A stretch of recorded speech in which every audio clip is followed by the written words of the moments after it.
네, 오늘은 국세청이 생각하는 주택의 가격에 대해서 같이 한번 살펴보도록 하겠습니다. 이게 상속증여뿐만 아니라 다른 규정들에도 적용되기 때문에 알아두시면 좋을 것 같습니다.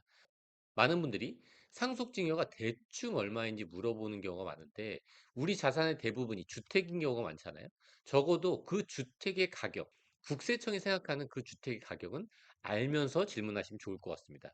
내가 만약에 상속받을 주택이 이 주택이다. 그러면 이 주택과 옆에 있는 이 유사한 주택은 다르게 생각하셔야 됩니다.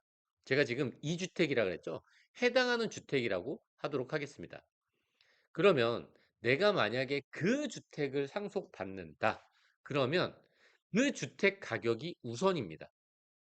어떤 의미냐면 그 주택을 만약에 1년 6개월 전에 부모님이 구입하셨는데 돌아가신 거예요.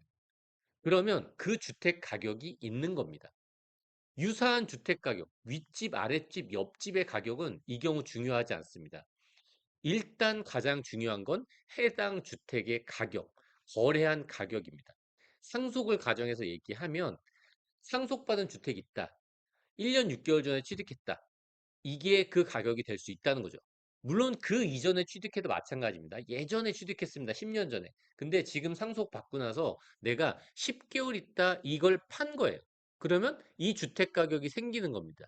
이때 중요한 거는 2년과 15개월 이 사이에 상속이나 증여받은 주택의 거래 금액이 있으면 그게 1순위입니다. 그걸 가장 우선해서 주택 가격으로 보는 거예요. 만약에 그게 없다면 그러면 유사한 주택 가격을 보는 겁니다. 옆집이나 윗집이나 아랫집이 얼마에 거래되는지를 본다는 거죠. 그래서 그 금액을 상속세나 증여세를 계산할 때 기준 금액으로 삼는다는 거죠. 그런데 아파트 단지가 크지 않은 경우에는 실제로 2년하고 15개월 이 사이에 주택 거래 자체가 없을 수도 있습니다. 그러면 3순위 공시가격이 되겠네요. 이런 식으로 세무서는 어떤 주택의 가격들을 확정한다는 거죠.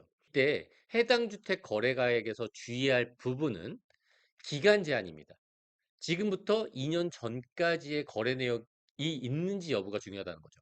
내가 이걸 샀다, 경매받았다, 아니면 감정평가 받았다. 그 주택에 대해서 그렇다면 그 금액이 지금 시점의 증여금액이 될 수 있다는 거죠. 그리고 그 주택을 만약에 내가 상속이나 증여를 받았는데 바로 매각한다. 이러면 내가 실제로 거래 내역이 없었다고 하더라도 직접 거래를 만드는 꼴이 되는 거예요. 그러니까 이 부분도 반드시 주의해야 됩니다. 이때 증여는 3 플러스 6으로 9개월이고요. 상속은 6 플러스 9로 15개월입니다. 이 부분 반드시 주의해서 증여받은 다음, 상속받은 다음에도 꼭 유의하고 있어야 되겠죠.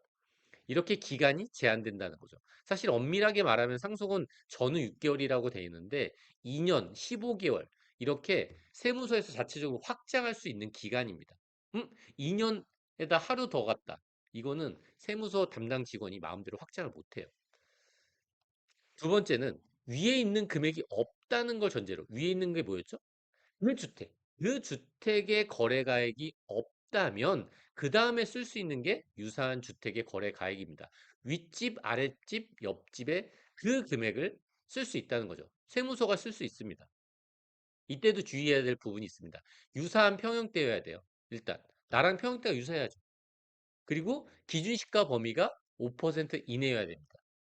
그리고 유사한 주택 거래가액이 많을 수도 있잖아요. 그러면 내가 증여하는 시점과 가장 가까운 거를 기준으로 한다고 생각하시면 돼요. 이렇게 유사한 주택의 거래가액은 홈택스에서 조회가 가능합니다.